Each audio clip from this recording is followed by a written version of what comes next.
The door to the hospital room creaked open, and a nurse stepped in.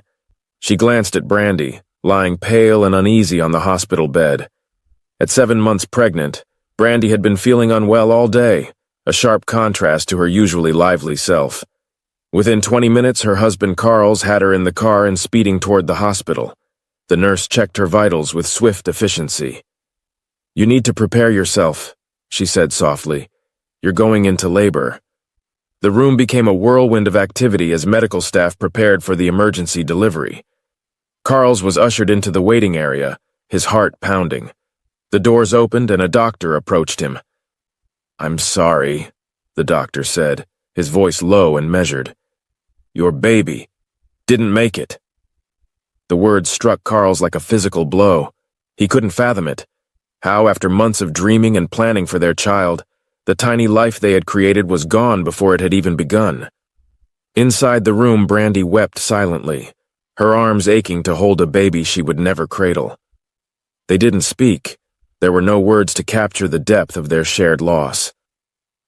In early 1989, an increasing number of Cuban exiles set their sights on Miami, each boat carrying dreams of a better life across the vast expanse of water. For many, the journey was a leap into the unknown, a voyage to a world that seemed as distant and surreal as another planet. One of those determined souls was Karls Monzón. It was like stepping onto another world, Karls recalled, his voice thick with emotion as he described his first impressions of Miami. Everything was so different. The cars were shiny and new and people dressed so well. I had never seen anything like it before. Back in Cuba, I had never even seen an apple or tasted grapes. But on my first day here, I saw it all. Apples, grapes, and so much more. For Karls, that first glimpse of Miami symbolized hope and the promise of a better life. Growing up in Cuba, he was captivated by the images of America he saw in movies, where hard work promised transformation and success. In a place where ambition seemed futile and rewards scarce, those images became a source of inspiration, a stark contrast to the fixed, hopeless system he despised. Frank Pasquale, who had worked with Karls for over 2 decades, spoke highly of him. Karls was a hard worker, always early, always staying late, focused on pleasing others. He was dependable, simple, and never sought attention.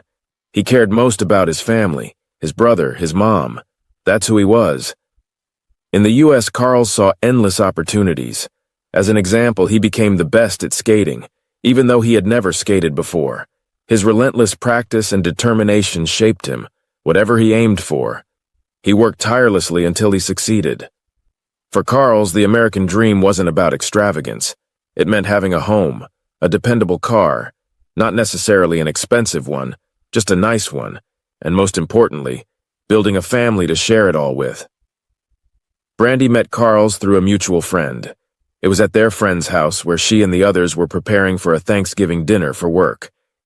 As they worked together, he approached Brandy, casually asking for her phone number. She refused, and to her surprise, he didn't take it lightly. Instead, he seemed to take it as a challenge. Karls often remembered his first meeting with Brandy. She hadn't shown interest, but he didn't give up. He wrote down his home, work, and cell numbers, a clear message. He wasn't going to quit. In 1995, Karls and Brandy's relationship began as a friendship. It was simple at first. He would pick her up and they'd head to the roller skating rink. Brandy couldn't help but notice Karl's striking green eyes and tall stature. He had an effortless charm that sparked something deeper in her. But she kept it to herself. They were like the perfect couple in the eyes of anyone who looked at them. They didn't need anything else. Just being in each other's presence was enough. For Brandy, every moment felt like something out of a fairy tale. Brandy couldn't shake the fear of her family's disapproval. They hadn't met Karls yet, and she worried they wouldn't approve, even though everything with him felt right. In fact, Pinky, Brandy's uncle, had his doubts about Karls from the start. He couldn't help but focus on the one thing that bothered him the most, Karl's age. Brandy was young, and Pinky, like the rest of the family, was protective of her. Her uncles, her grandfather, even the extended family. Everyone had an intimidating presence, and Pinky was no exception. They were a tight-knit, powerful group, and their reputation stretched far beyond their immediate circle. While Brandy didn't see her family as part of the mafia, there was no denying that everyone on the streets knew them. Whispers followed them wherever they went, and the mere mention of their name carried weight. People respected them, feared them even, because they were not a family you could cross without consequences. But Karls, despite the doubt hanging over him, had managed to earn their respect. He treated Brandy with kindness and care, something that didn't go unnoticed by her family. He wasn't just some passing interest to them. He proved that he was different by showing her the respect she deserved. Though Pinky and the others might have kept a wary eye on him at first, it was clear that Karls was doing things right. Slowly, he worked his way into the family's trust, and Brandy began to feel a sense of relief.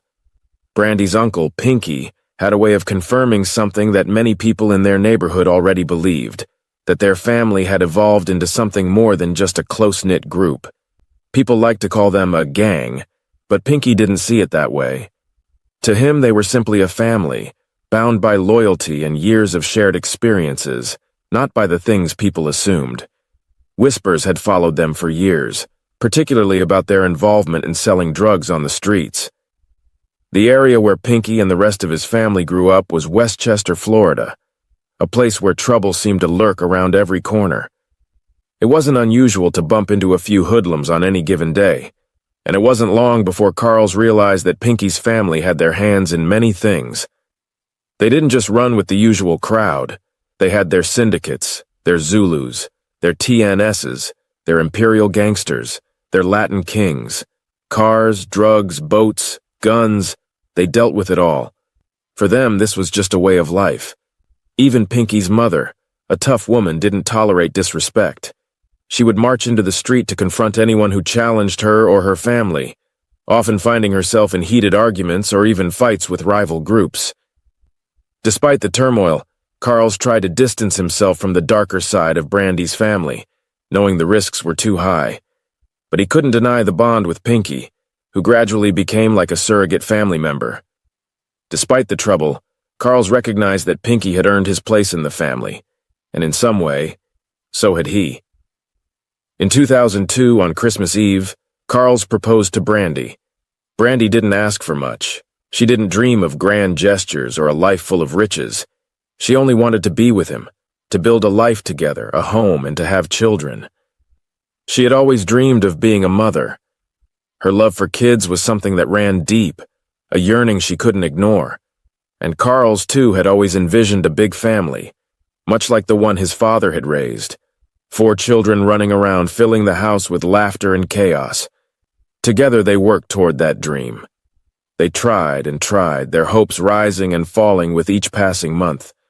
But no matter how much they longed for it, the one thing they couldn't seem to achieve was the child they both so desperately wanted. Brandy, unable to shake her frustration, turned to medical help. She went to a fertility doctor, starting treatments in the hope that it might be the answer to their prayers. The waiting was agonizing. Every appointment, every test, a reminder of what they didn't have. Just when they were about to begin the next round of testing, the doctor, with a smile on his face, looked at her and said, "You're pregnant." They were going to be parents, and nothing could have been more perfect than that. But life, as it often does, had other plans. At around 16 weeks, Brandy lost the baby. The grief that followed was heavy, crushing even, but they still had a dream, and they were not ready to give it up. After some time, Brandy and Karls made the decision to try again. They needed to. The desire to have a child, to complete their family, burned inside them both, and they couldn't imagine their future without that piece of it. Eventually, after months of trying and failing, they decided to go back to the fertility doctor. It felt like a last resort, but neither of them wanted to give up. When Brandy walked into the doctor's office for the second time, her nerves were on edge. She had been through this before, and the hope she once felt had been replaced by a cautious skepticism. But as the doctor examined her, his smile returned, this time with even more warmth than before. He looked at her and said, "Brandy, you're pregnant again." She looked at Karls. They were going to be parents again. And this time they would hold on to that dream with everything they had. By the time Brandy was 7 months pregnant, everything was falling into place. The nursery was ready, decorated with soft pinks and Hello Kitty accents everywhere. On the walls, bedding, and plush toys. They had bought all the essentials, from tiny clothes to a beautiful crib. Each time Brandy stepped into the room, her heart would race with excitement, imagining the day their baby girl would finally be there. It was a dream come true, a dream they had worked so hard for. But then, everything came crashing down. The day came, terrible and unimaginable. The day she lost their baby. After the heartbreaking loss of their baby, Brandy and Karls found themselves consumed with the need to fill the empty room they had so lovingly prepared. The walls, once adorned with soft pinks and Hello Kitty accents, now felt like a cruel reminder of the dream that had slipped away. They couldn't bear to leave it like that. They wanted to move forward, to have a child, to give that room purpose again. They thought about adoption. The idea of adopting a child took root quickly in their minds. So they began researching adoption agencies, looking for a way to make it happen as soon as possible. But there was a problem. After some searching, they found an agency in Russia that seemed like the perfect fit. But the price tag was overwhelming, over $30,000. It was a sum they just couldn't afford. Brandy and Karls had worked hard to build their life together, but they weren't wealthy. The Karls that his friends knew, the quiet, calm, cool, collected, thoughtful man, seemed to vanish. In his place, a more frantic version of himself emerged. He began to spiral, his mind racing with what-ifs and possibilities, desperately searching for a way out of the situation that now consumed him. In 2005, Karls received an unexpected call from his old friend, Onelio Diaz. The voice on the other end was calm but urgent, and Onelio quickly got to the point. He had a business proposition for Karls, something that could change everything. Onelio explained that he had a job working as a driver for Brinks. Every Sunday between 2 o'clock and 2:30 a.m., a plane from Germany arrived, loaded with between $80 and $100 million. The money needed to be transferred onto pallets before being taken to a warehouse where it would be counted. The conditions inside the warehouse were brutally hot, so they often left the doors open to let in some air. Onelio's voice dropped lower as he continued, revealing the real idea: to steal the money. He knew about Karls's desire to adopt a child and the struggles they had been facing. The thought of a large sum of money to make that dream a reality seemed too good to pass up, and Onelio suggested that Karls could use this opportunity to change everything for his family. "Are the police involved?" Karls asked, his voice steady but laced with concern. "No," came the response, calm and assured. "It will be just us. And besides, we can't carry guns. It's against their policy. If there's a robbery, their stance is simple. Don't confront them." Karls couldn't shake the feeling that he needed to see everything for himself. So he decided to rent a hotel room with a perfect view of the airport. From there, he could watch the planes come and go, the same routine every Sunday night. He even bought a large telescope, letting his eyes trace the sky, following the planes as they touched down. Onelio's words echoed in his mind, and everything seemed to line up. But still, Karls needed proof. He needed to see the money.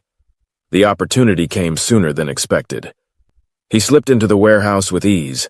No questions, no interference. He could see the workers scattered around, counting money in stacks, surrounded by giant bags filled to the brim. It was all real. The amount of cash that lay before him was staggering, far beyond what he'd imagined. He stood there for a moment, taking it all in. He pulled out his phone and dialed Onelio's number, his voice steady as he said, "I'll do it." Karls knew stealing money meant for the Federal Reserve required careful planning. Determined to understand how the system worked, he turned to an unlikely source: television. One night, while watching an FBI show, he picked up crucial details about how agents tracked criminals.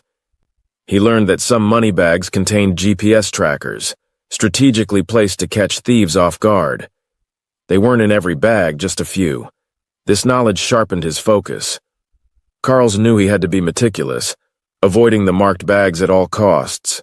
Each show he watched became a lesson, blending fiction with the reality he was preparing to face. Karls discovered another critical detail. The money was marked. This meant every bill could be traced, making it essential for him to leave no evidence that could tie him to the robbery. He knew the investigation wouldn't stop with him. Everyone present at the warehouse, from Brinks employees to casual workers, would fall under suspicion, as well as their friends and associates. One evening, while flipping through channels, Karls stumbled upon a story about a man who had stolen a Brinks truck. He watched intently, absorbing every detail. The reason they were caught stood out: their sudden, extravagant spending. Ordinary people don't go from modest lives to buying million-dollar houses, luxury cars, boats, motorcycles, and expensive watches without raising eyebrows. It was a rookie mistake, and Karls knew he couldn't afford to make the same one. Karls relied heavily on television as an unlikely source of expertise, absorbing information that shaped him into a meticulous planner. But no amount of knowledge could change one critical fact: he couldn't pull this off alone. He needed a team he could trust implicitly. Despite his desperation, involving family, especially Brandy, was out of the question. After careful consideration, Karls turned to Ricky, a man he had known for years. Ricky had a reputation for dabbling in robberies, and Karls thought he might be the perfect partner. One evening he laid it all out for him, cautiously testing the waters. "I'm planning something big," Karls said, his voice steady but laced with tension. "A chance to steal a lot of money." To Karls's surprise, Ricky didn't share his enthusiasm. Instead, he leaned back, shaking his head. "That's too big for me," Ricky admitted. "Jobs like that, they scare me. It's not worth the risk." With Ricky unwilling to take the risk, Karls turned to someone closer to home, his brother-in-law Jeffrey. Jeffrey had a reputation that preceded him, even within Brandy's tightly knit family. Known as the Black Sheep, he thrived on chaos, always chasing easy money and reveling in a life of partying and troublemaking. When Karls laid out the plan and mentioned the staggering sum they could steal, Jeffrey didn't even blink. "Count me in," Jeffrey said without hesitation, already envisioning the fortune within reach. Next on Karls's list was securing a stolen van for the robbery. He knew Jeffrey's friend Alex could be the key. Alex was no stranger to shady deals and had a stolen van stripped of its VIN number sitting in a lot. But there was a problem. Alex didn't like Karls. To him, Karls wasn't a guy from the streets, someone he could relate to or trust. Still, money spoke louder than opinions. After some back and forth, Karls offered Alex a generous payout. The deal was made, and Karls had the vehicle he needed. Karls knew he couldn't pull off the robbery without someone keeping watch. For the job, he turned to Victor, a co-worker he trusted enough to involve in the risky plan. Karls made him an offer hard to refuse, $1 million for acting as the lookout. Victor hesitated at first, but the promise of that kind of money was too tempting. After a brief pause, he agreed, sealing his role in Karls's growing scheme. The final piece of Karls's plan was finding someone to keep the people in the warehouse under control while he grabbed the bags. For this role, he turned to Pinky, fearless and tough, the kind of person who didn't back down from anything. Pinky's reputation for handling tense situations made him the perfect choice. Without hesitation, Pinky agreed, ready to play his part in Karls's daring scheme. Karls's plan seemed solid on paper, but doubts lingered. Would the workers really stand by and let them walk in and start grabbing the bags? The group set out for the airport, doing a cautious drive-through to observe the layout. The bustling environment presented its challenges. Countless eyes, constant movement, and the customs headquarters situated directly across the street. Speed would be their only ally. The faster they got in and out, the slimmer the chance of getting caught. Jeffrey, driving the stolen truck, needed to keep his distance from the docks where guards might scrutinize the vehicle. When the time came, Pinky and Karls would jump out and run for the warehouse. They had a razor-thin window, 45 seconds from the moment the truck stopped to when it had to be moving again. Pinky's role was clear: handle the workers inside. Karls would focus on grabbing as much cash as possible. Jeffrey's job was equally crucial. Once Pinky and Karls dashed into the warehouse, he had to reverse the truck precisely against the wall by the door, creating a seamless route to load the money bags. According to the plan, no one would speak. Every move had to be quick and efficient. Any delay could mean being blocked by security or worse. The police. Karls had one rule: no guns. In Cuba, he told them, people fight with fists, not machetes or guns. He couldn't imagine himself putting a weapon to someone's head, and he didn't want violence tied to this heist. Pinky, however, was less convinced. He didn't trust a plan without backup, and quietly decided to bring his gun just in case. Karls knew the importance of covering their tracks. The freeways were full of cameras, and he didn't want anyone following them back to his house. He spent hours driving around until he found a hidden road beneath the freeway that led directly to his home, a route no one would suspect. Next, he focused on the details, buying the right clothes, gloves, and mirrors. Pinky chuckled when he saw Karls preparing with such precision. "You watch too many films, guy," he teased. But Karls was serious. He had them shave their arms and chests to eliminate any chance of leaving behind hair as evidence. With everything falling into place, Karls finally felt ready. November 6th, 2005 was the day of the robbery. Brandy turned to Karls and said, "I'm going out with my friend." Karls nodded and replied, "Have fun. I'm meeting up with my friends too." At 11 a.m., Clark dialed Onelio's number, his voice steady as he said, "Call me as soon as the plane lands." By 12:45 p.m., they were parked about half a mile from the airport, waiting for Onelio's call. The car was unnervingly quiet, save for the hum of the air conditioning blasting cold air. Karls didn't want to risk leaving any trace behind. Sweat could be a tell, and he didn't want the police later finding droplets on the floor that might trace back to him. Inside the car, the chill was unbearable, but he stayed calm, focusing on the task ahead. The phone rang, and Onelio's voice came through. "The plane's here." Karls glanced at the clock. He had about half an hour before everything went down. His heart raced, but he forced himself to remain calm, determined not to let his nerves show. The last thing he wanted was for anyone to get hurt. Victor's role was clear. He was to watch for any approaching police. When they arrived at the warehouse, the scene was eerily quiet. No movement, no sign of trouble. The dock doors stood wide open, exactly as they had planned. Karls looked at Pinky, his voice firm but low. "Don't pull out your gun. We don't need it.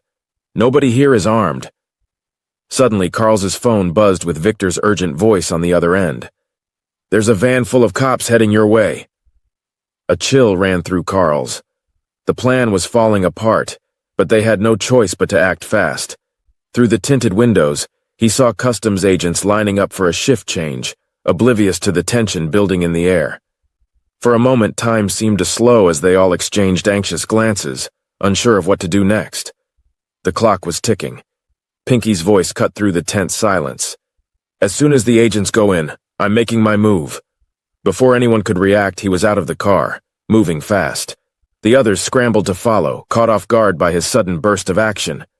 "Everybody on the floor!" Pinky shouted, his gun aimed directly at the guard's head. "Anyone makes a move, you're gonna get hurt." His voice was cold, but there was a twisted satisfaction in the way he watched the guards' faces shift from surprise to fear. Without wasting a second, Karls made his way straight to the stacks of money, his mind set on the task ahead. Time was running out. As Karls grabbed the bags, he immediately realized how heavy they were. For a moment, he thought they were stuck to the pallet. It hadn't been something they had accounted for, and now it was slowing him down. He dragged the bags out of the warehouse, muscles straining under the weight. But when he looked up, his heart sank. Jeffrey hadn't moved the truck. It was still parked in the same spot, far from where Karls was standing. Panic surged through him. He froze in the middle of the street, staring at the distance between himself and the truck. Karls had planned to make several trips to load the bags, but there was no time for that now. Everything appeared to be going smoothly, or almost. On the fifth and final bag, Karls's bandana slipped off. He quickly lowered his head, trying to stay unnoticed, and hopped back into the truck. It could have been a fatal mistake. Karls instructed Jeffrey to drive casually, not speeding as they made their way out. Jeffrey kept his foot steady on the gas, sticking to the same truck they had used for the heist. Pinky took the wheel, and Karls sat in the back, his nerves on edge but his focus sharp. As they drove, Karls immediately began checking the bags for any GPS trackers. His hands moved quickly, scanning each one with care. After what felt like an eternity, he breathed a sigh of relief. No trackers. Not a single one. Jeffrey pulled up beside Karls's car at a red light. Pinky rolled down his window, his grin wide, and held up a thick stack of cash. $100,000. Then, at the agreed point, they met Alex, who jumped into the van without a word. In an instant, he sped off, making the van disappear forever. The total amount stolen was $7.4 million, which was eventually divided among the robbers. Karls took $1.6 million, just like Jeffrey. Pinky also walked away with $1.6 million. Onelio and Victor each took $1 million, and Alex, who had been instrumental in getting the van out of sight, received $500,000. The money was split, but the feeling of accomplishment was shared by all. The call about the robbery at Miami International Airport came in early, sending shockwaves through the Miami-Dade County Police Department. The detectives arrived at the warehouse area, where they began questioning the victims. They were stunned when the victims revealed the thieves had stolen money. The detectives' minds raced. They hadn't expected cash to be stored there. As they stepped into the warehouse, their eyes landed on a wooden pallet stacked high with heavy bags. The sight seemed almost ridiculous. How could this have happened? When the police arrived at the scene of the robbery, they quickly discovered a key clue: a bandana dropped in haste by one of the thieves. It was immediately sent for DNA analysis. The scale of the robbery, $7.4 million in stolen cash, was massive, and the police knew they couldn't handle this alone. They called in the FBI. The agents were taken aback by the enormity of the theft. This wasn't like any other Brinks robbery they had encountered. $7.4 million in cash had been stolen in mere minutes, far more than any robbery they'd seen before. As they investigated the scene, they were shocked by how vulnerable the warehouse had been. There was no security to speak of, and the doors had been wide open. The only people present were the Brinks workers, who weren't allowed to carry firearms.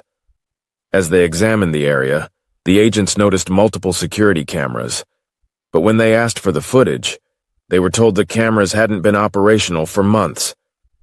The agents were stunned.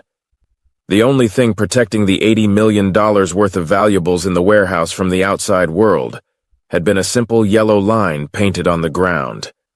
The investigators quickly suspected an insider. The robbers' precise knowledge of the warehouse's layout, security, and vulnerabilities pointed to someone on the inside. Determined, the team interviewed employees, confirming that someone with intimate knowledge had tipped off the robbers. After the robbery, Karls found himself dreading the moment he'd have to face his wife, Brandy. He knew she wouldn't be happy about what he'd done. When Brandy came home, she saw Jeffrey walking in with a large gym bag, followed by more bags spilling out money. Her heart raced. "Don't touch it," Jeffrey warned. Confused, Brandy turned to Karls. "What is this?" she asked, trembling. With a sigh, Karls replied, "I stole the money." Her face went pale, frozen in shock. Karls had seen it in movies and TV shows. Money can't be buried for too long without it rotting from the humidity, so he decided to do it differently. He bought plastic PVC tubes, carefully packed the cash inside, and added baby powder to absorb the moisture. Alex stashed his share at his house before securing it in a safe. Victor hid his part in his closet and carried $5,000 in his pocket, a small sum for daily expenses. Pinky, ever the cautious one, gathered the group and said, "Nothing crazy, guys. We're laying low, 9 to 5. He knew people would be looking for the money, so the last thing they needed was to draw attention to themselves. They pulled off the robbery on a Sunday, and by Monday, Karls was back at work, acting like any other day. He resisted the urge to splurge on luxury items or jewelry, fully aware that any sudden display of wealth could raise suspicion. After the robbery, Karls set aside $40,000 and finally began the adoption process. He and Brandy worked with an agency that let them watch children play and interact in a chat room, ensuring the babies were healthy. Karls had one goal: to have a baby. Nothing else mattered at that moment. Meanwhile, the robbers watched the news daily, relieved to see that the police and FBI had made no progress. Each of them kept their share of the money hidden, careful not to make any mistakes. Everyone except Jeffrey. Jeffrey, who had always loved the nightlife, began splurging on expensive clubs and women. Karls noticed a $20,000 watch on his wrist and grew alarmed. While the others planned to lay low, Jeffrey was making them all a target. His reckless spending worsened as he fell deeper into drugs, threw wild parties, and spiraled completely out of control. It was clear that Pinky had to step in and handle the situation. Jeffrey promised Karls he would leave Miami, but he never did. Karls was furious. Jeffrey's reckless behavior was putting the entire robbery at risk. One day, he found him in a room with 2 prostitutes. "What are you doing, man? I told you to leave Miami. If you keep this up, the police will catch us." Karls snapped, his anger boiling over. But Jeffrey, instead of listening, gave Karls attitude. Seeing no other option, Karls realized he needed to stop Jeffrey's spending spree. There were only 2 ways to do it: beat him or take his money. He called some friends, explaining the situation, and asked them to come over, tie Jeffrey up, and take his cash. No harm, just enough to scare him. 3 weeks after the heist, it was done. However, they didn't find all the money Jeffrey had. Some of it was still unaccounted for. 2 weeks went by without a word from Jeffrey, but Karls noticed he was back to his old ways, frequenting strip clubs and blowing through cash. It became clear to Karls that Jeffrey hadn't learned his lesson. Desperate to make him stop, Karls decided to take a more drastic approach: violence. Though he'd always been against it, he knew he had no choice. He called his friends again, this time asking them to be more aggressive and strip Jeffrey of every dollar. After Karls's friends paid a visit to Jeffrey, they called him in front of him, pretending not to know Karls, and demanded $1 million. Karls feigned ignorance, denying any knowledge of the money. His friends, however, continued to intimidate Jeffrey until he finally cracked and revealed where he had hidden the cash. He told them it was at his mom's house, buried under some plants inside pipes. When Karls arrived at the location, he found only $475,000. Frustrated, he called his friends, still at Jeffrey's place, and offered them $275,000, keeping the remaining $200,000 for himself. He planned to save that portion for Jeffrey, intending to give it to him when he truly needed it, but not for reckless spending at clubs. When Pinky received the call that Jeffrey had been kidnapped, he was furious. Jeffrey was his nephew, and hearing that he was at Baptist Hospital with brain injuries only made his anger boil. Meanwhile, the FBI agents poured all their resources into the investigation, trying every technique they could for months, but there was still no breakthrough. The bandana found at the scene was sent for DNA analysis, and the agents held out hope that it would lead them to a suspect already in their system. But when the results came back, they were disappointed. There was no DNA on the bandana. At that point, the police decided to take the case to the public. On December 14, 2005, the heist was officially reported on the news.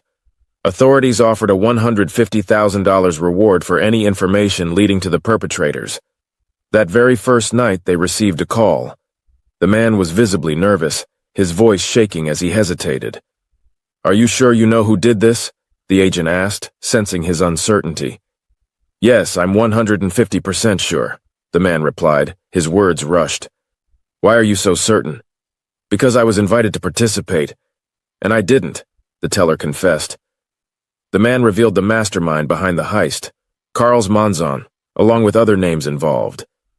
The police quickly began to dig through Karls' phone records, tracing his contacts. They found numerous calls between him and Onelio Diaz, a Brinks driver.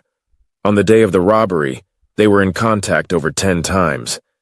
The agents also uncovered that Onelio and Karls shared a friendship dating back to their days in Cuba.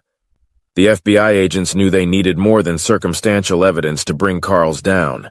They needed a confession or something incriminating straight from his lips. With no other leads, they turned to the informant, Ricky, who had reluctantly agreed to help. "Listen, Ricky," one of the agents said as they secured a hidden microphone to his shirt. "You've got to get him to talk. We need something solid, something we can take to court. No slip-ups, okay? And remember, we'll be right outside monitoring everything."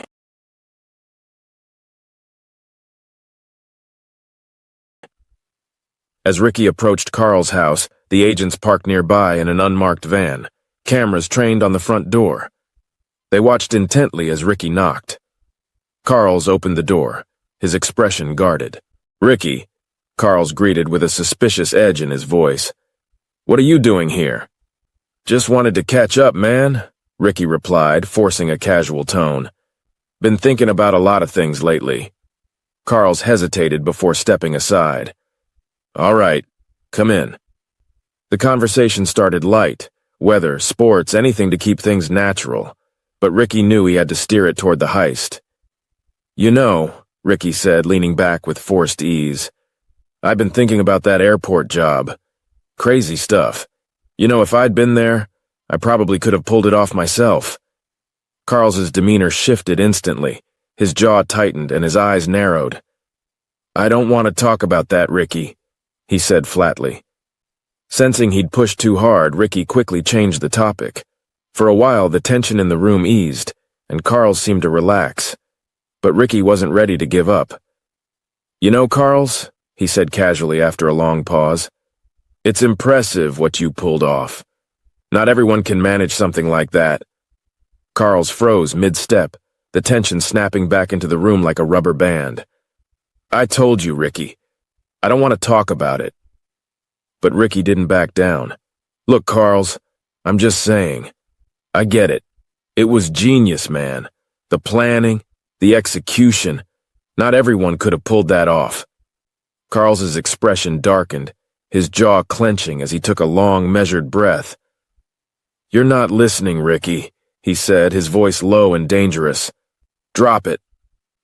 Still, Ricky pressed on, desperate to keep the conversation alive. "Come on, Karls, no one's around, you can trust me. I mean, you must have felt like a king after pulling that off." Suddenly, Karls spun on his heel and marched out of the room without another word. Moments later, Karls returned, his expression stormy and a gun gripped firmly in his hand. He raised the weapon, pointing it directly at Ricky. "I don't know what game you're playing," Karls snarled, "but I don't ever want to see your face here again, you hear me? Get out!" Karls bellowed, his voice echoing through the house. Outside, the FBI agents in the surveillance van watched as Ricky hurried away. The recording device beneath his shirt had captured every word, every threat, a critical piece of evidence they hoped would bring them closer to cracking the case. The police devised a clever plan to unsettle the culprits. They approached Brinks and requested that all the guards be gathered for a mandatory meeting. The official reason? There were no suspects, but the investigation was ongoing, and everyone needed to remain vigilant. It was a subtle tactic designed to stir paranoia among anyone involved in the heist. The meeting was held in the company's break room, with the guards seated in rows. Onelio Diaz sat among his colleagues, trying to maintain his composure. As soon as it ended, he slipped out of the room and reached for his phone. Onelio's voice was a mix of panic and excitement. "They got all the guards together. They said they have no suspects." By February 16, 2006, Jeffrey carried on with his usual reckless lifestyle. But a nagging suspicion began to take root. He couldn't shake the feeling that Karls had been involved in his kidnapping. The thought gnawed at him, surfacing whenever he replayed the brutal incident in his mind. The phone call came late in the evening, interrupting the quiet of Karl's home. On the other end, the voices of his old friends, the ones who had helped him in the past, sounded urgent. They told him they had Jeffrey, and their demand was simple: $500,000 in exchange for his release. But Karls had grown tired of Jeffrey. The anger and frustration that had been building for weeks surged within him. His voice was cold when he replied, "If you want, you can just kill him. I don't care anymore." The line went silent for a moment. Then one of his friends spoke again, more cautiously this time. "We know you've got the money, Karls. It's not about the ransom. We need to settle this face to face." Reluctantly, Karls agreed to meet. As soon as he hung up the phone, he felt a knot of unease twist in his stomach. He knew what he had to do next. Driving to the meeting point, Karls made a detour to a local gun shop. He parked the car and walked inside, his thoughts clouded by the violence he was about to commit. The shopkeeper handed him a box of bullets, and Karls loaded them methodically. His plan was simple. When he got to the meeting, he would walk up to their car, confront them, and empty the guns into it, leaving no room for negotiation. As Karls drove down the street, his heart was racing. But as he turned a corner, something caught his eye. Bright, bold markings on a van. It wasn't the usual vehicle of thugs or shady figures. This was a SWAT van. His stomach dropped. The unmistakable blue lights flashed from the back of the van, and the sound of police radios crackled to life. Before he could react, FBI agents emerged from the shadows, guns drawn. "Karls, get out of the car. We need you to cooperate."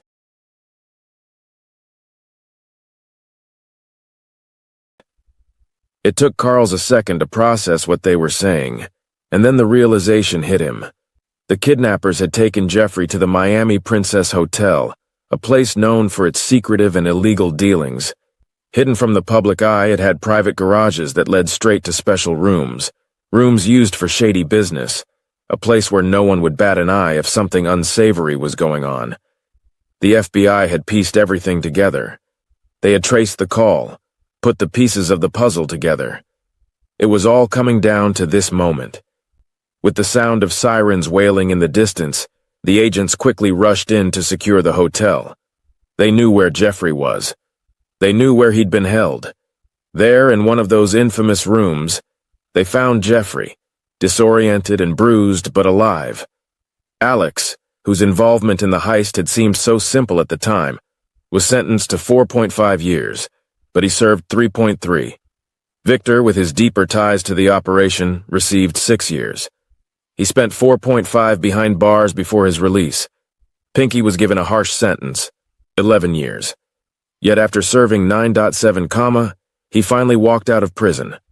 Onelio, the Brinks driver who had been so close to the heart of the operation, faced the longest sentence, 16 years. He served 14. Jeffrey, the wild card whose reckless behavior had ultimately led to his downfall, was sentenced to 17 years. He served 11, but the years had taken a toll on his body and his mind. Shortly after his release, Jeffrey passed away. And then there was Karls. The leader of the group, the one who had masterminded it all, was sentenced to 17 years as well. But his time in prison was not as long as it could have been. After 9 years, he was released. After his release from prison, Karls returned to Miami and started working as a truck driver. He lived a simple life, keeping to himself and focusing on his work. Without any children or close family, he settled into a quieter routine, just getting by day. Meanwhile, Brandy moved on and started a new relationship. Though she faced the heartbreak of 2 more miscarriages, her persistence paid off when she finally gave birth to 2 healthy daughters. With her new family, she found a sense of peace and fulfillment she had longed for. The police recovered between $1.2 million and $1.4 million. But the rest of the money remains missing. Everyone involved denied knowledge of the missing funds, and the case remains unsolved. The heist left a lasting impact, with the stolen money never fully recovered and its fate still haunting the city.